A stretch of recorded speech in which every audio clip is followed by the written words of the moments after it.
আসসালামু আলাইকুম আপুরা ভাইয়ারা, কেমন আছেন? আজকে আমি রাত্রে খাওয়া তৈরি করি বর্গর। আমার জন্য না, এই ম্যাডামদের জন্য।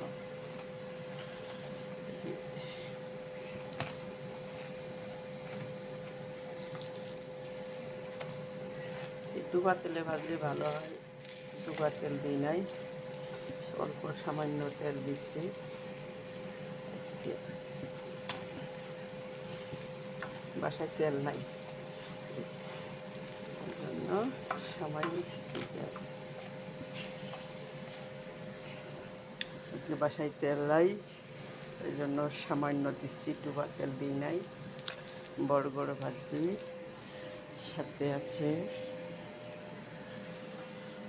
খাস, টমেটো, পেঁয়াজ কেটে দিয়েছি, সাথে আছে আলু ভাজি।